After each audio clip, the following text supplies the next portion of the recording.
Madame la Présidente, Messieurs les jurés, maintenant que les faits ont été exposés et que la fraude, dans toute sa tartufferie, a pu se caractériser à vos yeux, il ne reste qu'une seule étape du raisonnement que vous tenez.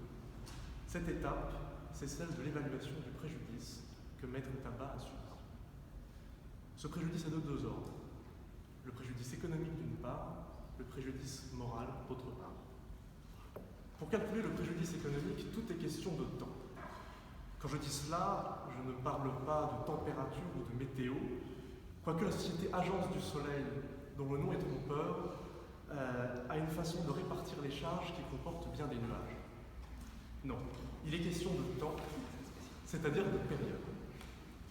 À partir du moment où Maître Tabac a acquis la sous-location, jusqu'à ce qu'il comprenne les manœuvres qu'il subissait, il n'a cessé de payer des loyers dont l'ampleur de la part frauduleuse choque et indigne.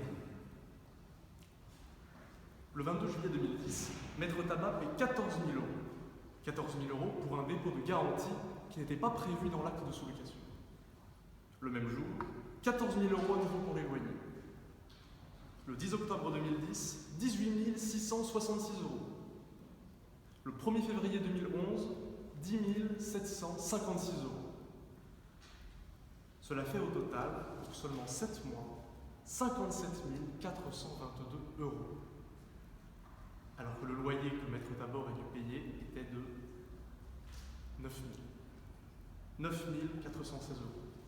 Ce chiffre, je l'obtiens en calculant pour Maître Tabac comme l'Agence du Soleil a calculé pour elle-même, dans un contrat avec son propre bailleur, qui cette fois ne comprenait pas de fraude.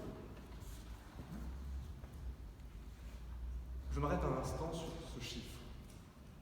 Parfois, l'ignominie ne se remarque pas tout de suite et demande quelque temps pour remonter à la surface. Quand on voit l'addition de tous ces chiffres et qu'on prend un peu de recul, voici ce dont on s'aperçoit. Maître Tabac n'occupait que 27% des locaux loués par l'agence et il a payé un montant équivalent à 166% du loyer principal. On a tous eu des difficultés de copropriété, d'accord, mais payer quasiment 6 fois plus que ce qu'on devrait. Un rapport de 6 à 1, c'est digne d'un match de foot dont on dira ce n'est pas possible. Hélas, non seulement c'est possible, mais c'est arrivé. Et cette fraude, elle n'est pas arrivée à n'importe qui. Elle est arrivée à un notaire.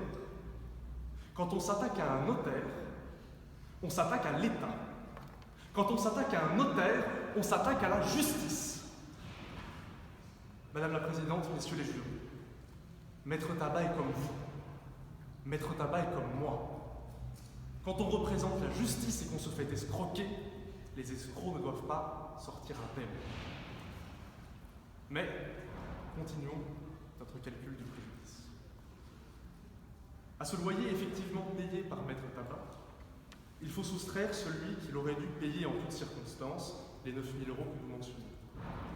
On arrive alors à la somme de 48 006 euros, qui constitue la part la plus importante du préjudice économique. Mais les loyers n'en sont point le seul aspect.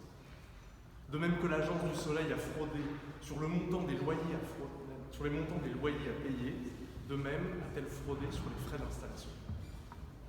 Maître Tabac les a tous supportés, tous à son compte. Ces frais devaient être pris en charge par l'agence, ils ne l'ont pas été. Ces frais devaient servir à l'installation de Maître Tabac, il n'a pu en profiter puisqu'il a dû partir de son appartement de façon contrainte. Je mets mes lunettes pour examiner ces frais. 215 euros pour installer une signalisation dans le hall d'entrée. Au moment, on se dit que ça va, mais ça va s'accélérer. 6 500 euros pour l'aménagement de cloisons et de stores. Et cette installation, l'Agence du Soleil en profite maintenant qu'elle a récupéré les liens. 1 325 euros de frais d'installation téléphonique.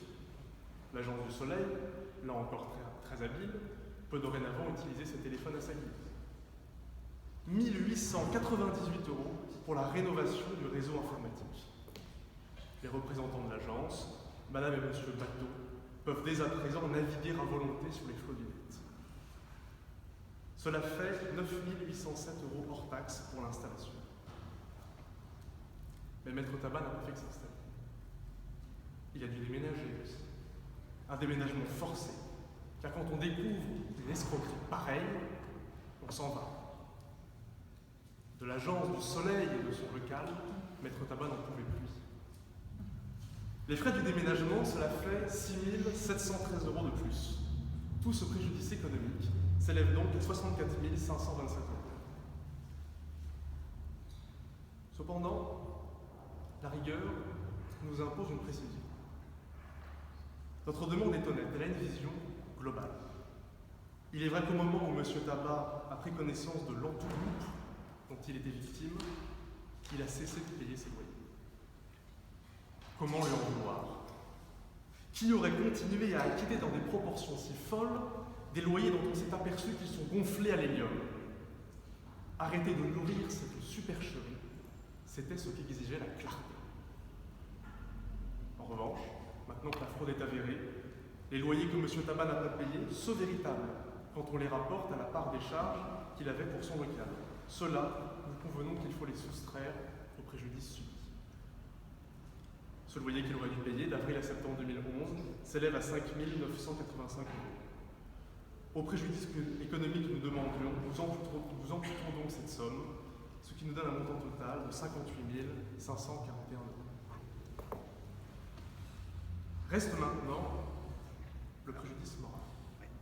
C'est la partie la plus courte, la de loin. Et c'est seulement la seconde, c'est la dernière.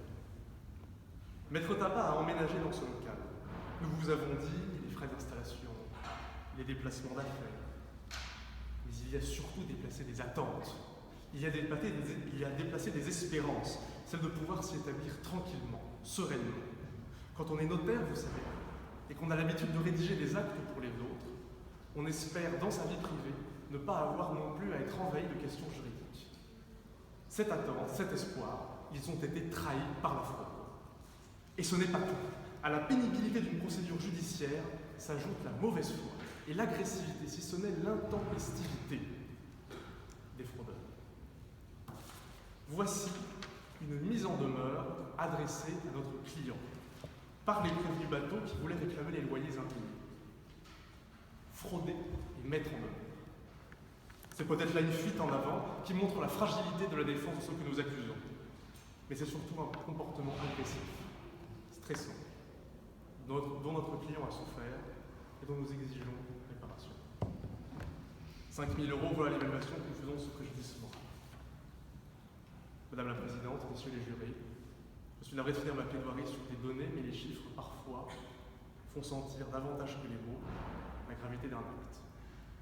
Pour la fraude qu'a subie Maître Tabac, nous demandons, en plus des frais de justice, une indemnisation d'un préjudice économique de 58 541 € et d'un préjudice moral de 5 000 €. Je vous remercie.